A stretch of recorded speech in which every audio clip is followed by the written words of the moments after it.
Iran ang kalaban, ang aming mga kuya. Chinese Taipei team ito eh. Sila yung, yeah, tapos may laro din kasi ang Chinese Taipei after this game against Iran. Or USA. Yeah, USA. may USA Ang pa. day off ngayon, Russia. Russia day Baka off. maganda nga yan dahil Iran ang kalaban nila bukas. We want Russia to beat Iran tomorrow. Dahil tinalo natin yung Russia, gaganda quotient natin yan. That's going to change the complexion. But of course, we still have to win over the US tomorrow. Yun, actually. Malaking bagay yun, diba?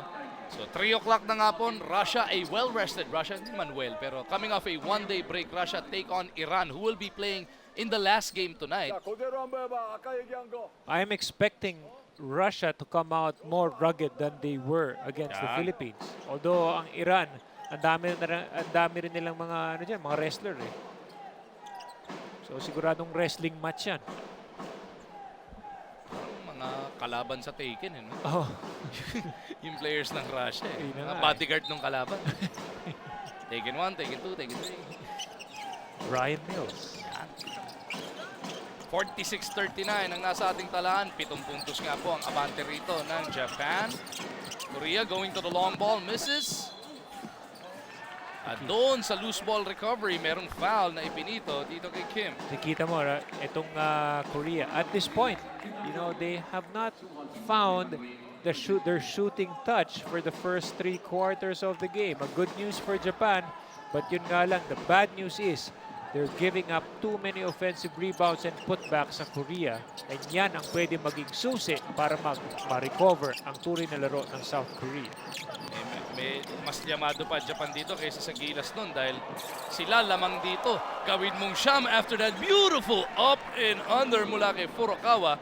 Eh tayo nung nagsimula yung fourth quarter, tabla sa 54 kontra Korea. Kaya nga, di kita nyo eh. That's the big difference. Hindi naman tayo nilamangan ng 16 points ng Japan in that game. It was close all throughout hanggang sa kumawala na lang tayo in the fourth, courtesy of our energy from our defensive end. Nako, sumobra tira ni Moon. Kita mo yun, tutukan na. And Moon missed it. Furukawa with the leather. Put on a beautiful move kanina. Now goes over to Takumi. Furukawa once again, Buebuelo. Shot clock of Japan is down to 6. Inside Takumi, feeding his big man. Takeuchi kicks it out, 1 to shoot. Furukawa couldn't bail him out. Takeuchi keeps it alive though. It's a great offensive rebound there by Japan, courtesy of Takeuchi. Nice pass behind the back, Furukawa to Takeuchi.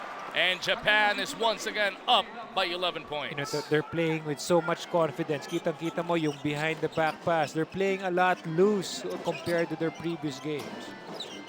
Under 8 minutes remaining in this contest. Baseline jumper is good para kay Lee Jong-yun.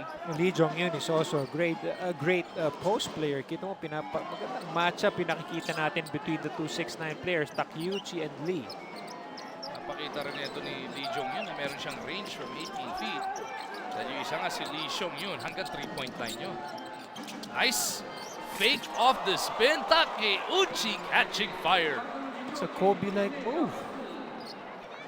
Grabe yung, he's already with 18 markers in the game. In the front court, Korea goes. They are down by 11. Park with the leather, looking for Moon, well covered here by Furukawa. They go the other way. Lee still couldn't get it back to Park. Shot clock is at 3. Lee naipit, lalabas pa. May oras pa ba? Would have counted if it dropped. Oh, look at Korea. Nakakuha pa nila yung offensive rebound. Moon hustling. Ishizaki whistled for that foul. Korea is doing a good job, you know, trying to gain that offensive rebound. They're going to try their best to recover the flow of their offense, which they're missing for this entire game. Tabuse making his way back onto the floor. Papalitan si Takumi Ishizaki. Lee Jong-yun trying to locate an opening. Lee Seung-jun gets it back. 3-pointer on the way. Diubra. Tabuse with a big rebound. Oh, number 33, he was the guy who hit a crucial 3-point shot in our game. Lee Seung-jun. And Ganda rin talaga ng kamay niyan from the three-point line. Tabuse, nice fake. They get it back over to Tanaka. His pass slapped away. Bola mananatili si Japan pero 4 na segundo na lang ang nasa kanilang shot clock. Gusto nilang planuhin ang susunod nilang gagawin. Ang Gilas Pilipinas kontra New Zealand mapapanood dito sa Action TV. No spoilers. Basta maganda laban. Oh! Big bailout three, and that Japanese bench will explode. Tabuse delivers the goods. You know, that's going to really prop up their defense. Kita mo, mas ginanahan bigla in Japan pagdating sa depensa. Pilit bumabawi ng 3 etong South Korea. They are all of a sudden down by 14 points. Less than 6 minutes to try and make it up. Lee forced to dribble it all the way back out. Lee on the pass back, takes it to the rack. Nice power move there. You know, Lee Jong-yun, really a good person or good player to roll to the basket because kita mo siya, he's got that strength to finish his shots. Tabuse gets it over to the right. Takeuchi is well covered. They swing it back over to the left. Tabuse. Now they get it over. Takeuchi, long bomb on the way. Mintis nga lang para dito kay Kanamaru. Nag-switch ng zone ang Korea.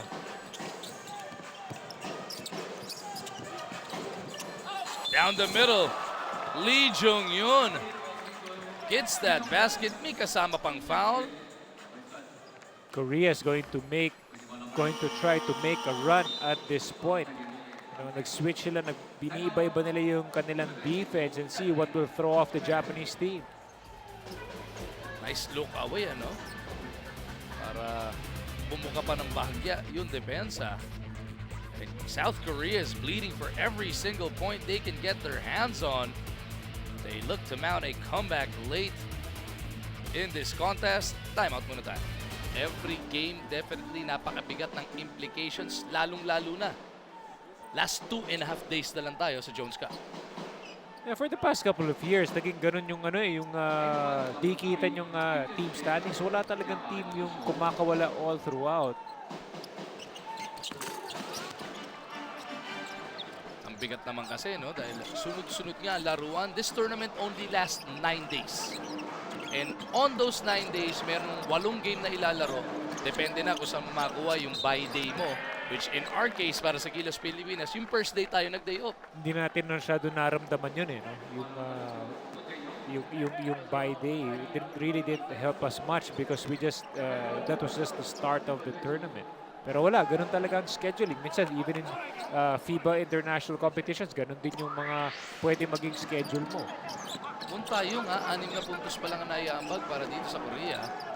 Tapos ng 24, ipakalat niya kontra sa Gilas. Big block by Lee. On Tabuse, 6 na segundo matitira sa shot clock ng Japan. Tinitingnan ko yung free throw. 3 pa lang ang nabibigay na free throw sa Japan. Korea so far.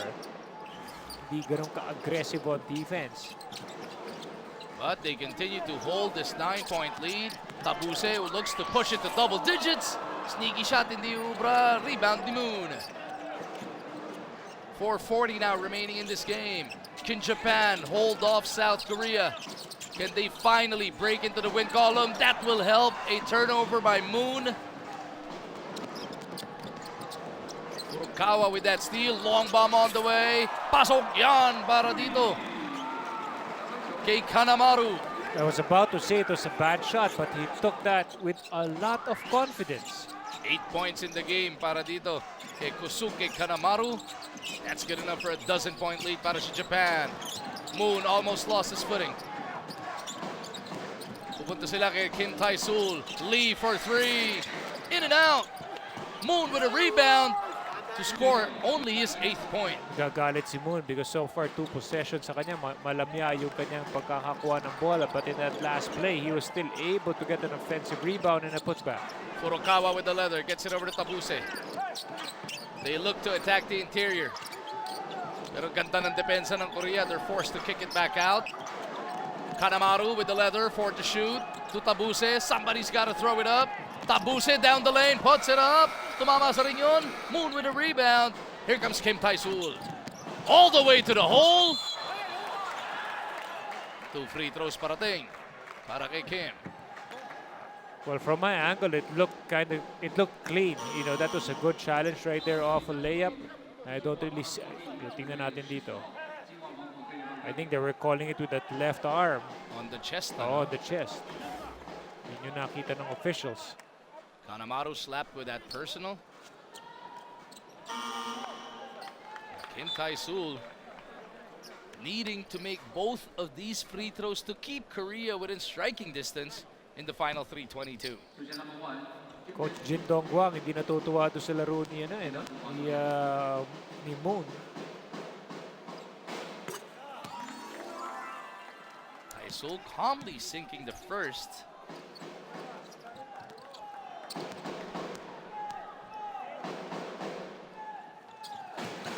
The 31-year-old goes 2 for 2. Babasa walong abante ng Japan. South Korea applying pressure all the way to the backcourt. Nahirapan pa mag-inbound. Ball is with Takeuchi. Siya na magtatawid dito dahil ayaw patanggapin itong mga gwardya. Finally, Tabuse will look to set this one up with 14 to shoot. Tabuse against Tae-sul. Pop out si Haijima. Short jumper is good. He read that defense very well. Kita mo sa kanya, normally may nagsiswitch or may nagsishow. No one did either. That's why he was wide open in that jumper. 60-50. Haijima already with a dozen across his name. Korea goes to the long ball once again. Mintis pa rin. Takeuchi with a board. Almost got it poked away. This looks like it's going to be Japan's way at last so far. And hopefully, Japan does hang on para nga po mawala na doon sa logjam with Gilas Pilipinas ang Korea dahil magkakaroon tayo ng -12 sa kanilang kung sila ay patuloy nating makakatabla. Talking about the quotient, of course, as Korea beat Gilas by 12 the other night. Itong Japan naman, naaamoy na nila kanilang unang panalo, pero yung focus nila kailangan for the final 227 should be greater than ever, Eric. Well, yun na nga, because anytime we know that pag biglang bumalik yung momentum sa Korea and they start hitting their shots, you know, it's going to be totally different because Korea can unload several three-pointers and this 9-point lead can easily be erased. No lead is safe pagka Korea, Oh, yun na nga because of the proficiency of their shooters. But so far, the rest of this game, majority of this game, the shots are not falling. Tingnan natin with 2.5 minutes left. Pero napansin ko pagka Korea o Chinese Taipei ang kalaban, regardless kung malas pa sila sa 3-point shooting the first 35-38 minutes of a game, titira sila sa last 2 minutes and somehow, someway, pumapasok yan. Kaya na nga, that's really their, as they say, bread and butter nila yan. That's a weapon that they have been using through all these decades. Usually, kahit tayo, no? Kahit yung Russia nung nakalaban natin, pagka malas ka ng 2.5, 3/4 sa 3-point line, puro atake na sa loob, hindi ka natitira sa labas masyado. Oo, diretso na talaga sila. But you know, in this team, ito, si Cho Sung-min. Ando doon palagi Buti na lang talaga. niluluwa. Oo, malas talaga itong most of the shooters of Korea. Tabuse gets it across. Japan starting to waste away the time. 8 ang abante nila dito. Haijima with the leather. Takeuchi will offer the pick. Haijima starting to make his move. 5 to shoot. Takeuchi goes glass. Nako, puro board lang ang tinamanong. He really did went glass. Kim Seon-young gets it to Cho Sun-min. One Wide dribble open. pull-up. Wala pa rin. Ayaw talaga para kay Cho. Korea though still with possession. Lee for 3. Wala pa rin. No! Haijima with the rebound, and Japan may just be over a minute away from picking up their first victory. Kim Tae-sul forced to give up that foul. Tatawag ng timeout dito ang Korea. They find themselves down by 8, 60-52. You know, so right now, you know, if we're gunning for, you know, the top spot, it still looks tough, no? Pero you'll never know what can happen because who would expect, you know, unless Korea has a miracle and, you know, in this ball game, Japan will wind up winning their first game against a tough Korean team. Takeuchi misses though. Enough time for Korea to pull off a miracle. Kim Tae-sul, humihingi si Lee dito sa kanan. Punta sila kay Cho Sung-min. Iba talagang tiwala nila dito kay Cho, but he gives it up papunta kay Lee. Japan will surrender the deuce. That's a good switching defense right there. They respect the shot of Cho Sung-min. That's why they had to pick him up. So Lee Jong-yun delivers the goods. Yun nga, no? Kahit na kanina pa nagbiminti si Cho Sung-min, hindi mo pa rin talaga pwede bigyan ng kahit ilang inches lang na pagbubukas dyan. Well, the court of last resort is something that Korea will definitely not abandon. Pero dito, he read that defense very well. He saw that 3 guys went to him. At paalala ulit, mamayang gabi, alas 7. Wala nang 2 oras yan. O, 5:13 na eh. In less than 2 hours, matutungayan nating sabay-sabay na naman yung replay ng Gilas Pilipinas kontra New Zealand dito sa Action TV. Japan looking for a basket here to make it a 3-possession lead. Foul whistled on the South Koreans at mukhang in-anticipate ng ref yun. Sabi ni Cho Sung-min, ref naman, tumatrap kami. Hindi kami pumapal, tumatrap kami. Yeah, kasi pwede matawagan ng ball hogging rule yun, di ba? If he doesn't let go of it. Yan na nga, oh. Inipit sa kanto, kaso napuwersa into a jump ball. As Tabuse tumbles out of bounds. Si Cho Sung-min na naman, yung kalaban niya doon. And then, tinrap nila kaagad doon. See, that's the biggest mistake for Tabuse. You go to the corner. That's the zone. Si Cho Sung-min, hinablot yung He ulo. wanted to pull the head of Tabuse. Anong move yun? Grappling na yun eh. You know, parang choke move sana. Hindi na ako nanonood ng WWE. May gumagawa nun. Ang PXC na yun. 저쪽에서 하잖아, 그렇지? 여기 선영이가 나가고 서정이, 그리고 오케이.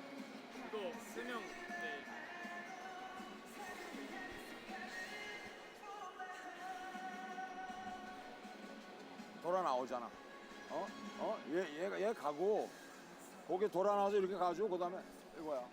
근데 이걸 잘 걸어서 오픈 찬스 나면 여기 주고. 이게 따라 나온. 그러니까 스크린을 제대로 걸어줘야 돼.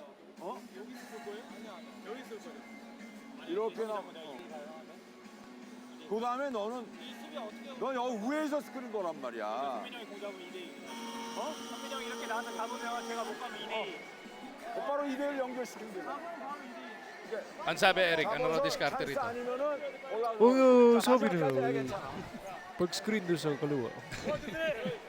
But you know, he was Coach Jin Dongguang was diagramming it on the left side of the court, no? Because parang ang nakikita nga ng basa natin doon, he wants like 3 screens on one side for the guy coming off those screens. Jump ball po yun, pero possession arrow is Possession of pointing Korea. the way of South Korea, kaya kanila ang possession. You're right there. Alos, that's something that, yeah, pero maganda rin yung adjustment ng Japan. Cho Sung-min off the dribble. They go to the long ball. Muntik pa yun. And Japan looks like they will finally avert a meltdown in the 4th quarter of this Jones Cup. You know, that's a great defensive play. Nabasa ng Japan kung ano gusto gawin ng Korea in that last play. Guard the line, no? Hayaan Oo. mo silang dumos, wag lang 3. Dahil 2-possession lead naman yung pinangalagaan nila. Haijima looking to put on the finishing touches here. Puts it off the glass, bitin lang, and Japan finally, hindi sila nag-collapse sa dulo, and they finally pick up the victory. Coach Kenji Hasegawa, still no smiles dahil namuntiganan pa. Pero yun yung inahanap mo nga, no? At least naka-breakthrough kayong ganyan. Nothing but good things the rest of the way at hanggang pagtulak nila papunta sa FIBA Asia. You know, the most important thing here is a win. The win is a win, and they beat Korea, a tough team at that. No? Tinalo tayo ng Korea here in the Jones Cup. This is a big morale, confidence booster para sa koponan ng Japan. And more importantly, for the Gilas Pilipinas faithful, angat na po tayo ng half game kontra sa Korea, which means baka hindi mag-come into play yung -12. Natalo natin sa kanila. 60-54 ang ating final score. Japan finally victorious after 6 games.